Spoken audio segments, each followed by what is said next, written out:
call social enterprise, the mix of sort of doing good in the world, but also running, also entrepreneurship. Do you have models or companies or organizations that you would like to be when you grow up, that you learn from, or that you kind of model yourselves on? So I've personally been inspired by Microsoft's work. Microsoft has invested millions and millions of dollars into learning, and especially into social learning over the past, over the past decade. And I think that's a model that we'd love to emulate, using technology for good and using technology to help people learn. Ryan, do you have any organizations that are on your mind? Yeah, absolutely. So a number of them come to mind. Specifically, I think Michael talked more about kind of the learning technology side of it. I think from a business model perspective, a company like Bombas, which gives away a pair of socks for everyone that they sell to people experiencing homelessness. For me, I think that they're a really great example of a way that social impact can be an inhibitor of growth, and not just a CSR mission or something that we donate to, but something that's always top of mind and that's really embedded in business models. And so as we grow these different enterprises at scale, we can not only be giving back, but be really growing and inhibiting growth within social communities as well as we grow our startups. Yeah, that's really interesting. There's these models like the 1% model that Salesforce.com have, and other companies, where they sort of take a slice of the pie and sort of and then put it to social use. But then there's this higher order approach where doing social good is fundamentally part of the business model, and maybe even kind of driving customer engagement, for example. Very, very interesting. How do you guys work together as partners in this endeavor?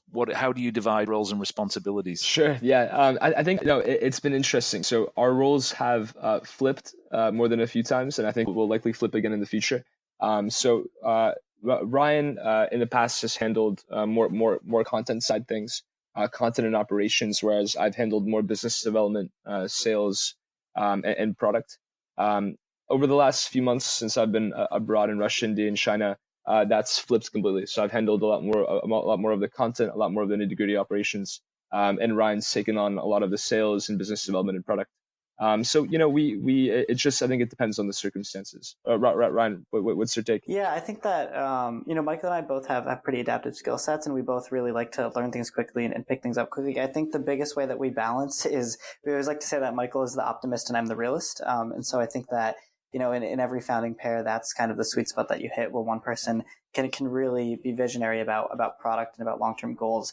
Another person can be really fixated on details. And when you merge those two things together, you can not only have a great vision, but create a great company that sustains that vision. And also, just one thing to add is, Ryan and I are also super lucky to have an exceptional team with us. Mm-hmm. So Joe, our CTO, he's, I guess, the pessimist of the group, so we have a perfectly balanced team on that end. And Maxine Anderson, our Chief Impact Officer, I think that they really balance us out. And so we have an incredible team, and we're really, really lucky to have that. Great. Well, incredible teams don't come together by accident, or maybe they do, but they don't thrive by accident. So you guys must be doing something really, really right. I've asked how people can learn more. How could people help? Two things. The first is give text message learning a chance. Go on our website, try out a text message course, and let us know what you think. And at this point, we'd love to pilot text message learning in as many ways as we possibly can. And especially with, in companies where we think text message learning can have a really positive effect, especially on, for HR training and compliance training. So yeah, if you have a learning organization, we'd love to work with you. Engage. I guess that's the answer. Engage. I wish you the very best of luck.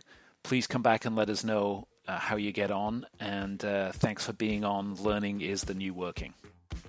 Thanks for listening in to this episode of Learning is the New Working.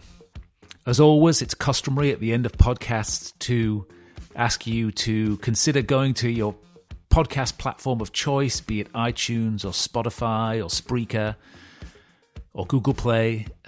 We don't discriminate. We're everywhere. But go to your platform of choice and give us a rating and give us some feedback. It helps other people find us, and it helps broaden the conversation.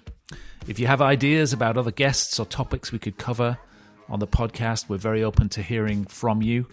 You can go to www.learningfuturesgroup.com sign up for our newsletter, or leave us a message and give us some feedback.